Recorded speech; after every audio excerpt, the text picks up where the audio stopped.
video, I'll give you a brief summary to history of children literature. I will talk about the classical world, the Middle Ages, the Renaissance, the 18th century, the Victorian era, the Edwardian era, and between the wars. The classical period. Storytelling was a part of adult and children's literature. Children heard the same stories as their parents. The tales of classical period included gods, demons, and talking animals. These are found all over the world. Western civilization has its roots in the cultures of ancient Greece and Rome, which flourished between 500 BC and 400 AD.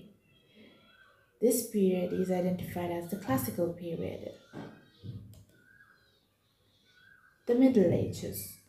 After the Roman Empire fell in 476 AD, European civilization declined. The period between the fall of the Rome and the Renaissance, which is in the 14th century, is called the Middle Ages. This is because it fell between the classical period and the Renaissance period. The Renaissance. It began in Europe in the 14th century. People saw it as a reintroduction of the ideals of ancient Greece and Rome, including their art, literature, philosophy, and respect for learning. During this time, Johannes Gutenberg invented the printing press. Books became plentiful, opening the door to mass education. 18th century. By the mid-70s, the publishing of children's books began. A Little Pretty Pocket Book by John Newbery is one of the first children's books designed to entertain as well as teach.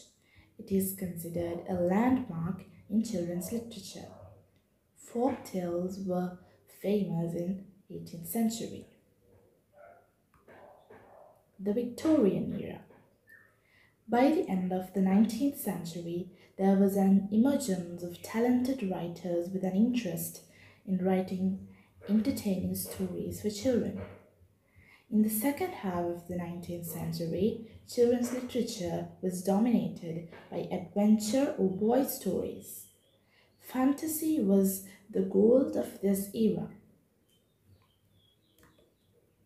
The Edwardian era.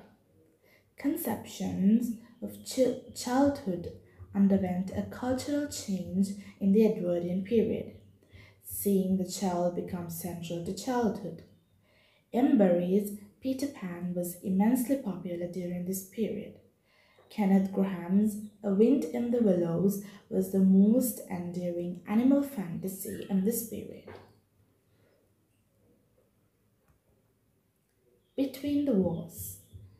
Many notable fantasy figures of children's literature emerged during this period. Most of them were British. Here are some examples for children's literature between the wars. The Story of Dr. Dolittle, Winnie the Pooh, Mary Poppins, The Hobbit, There and Back Again.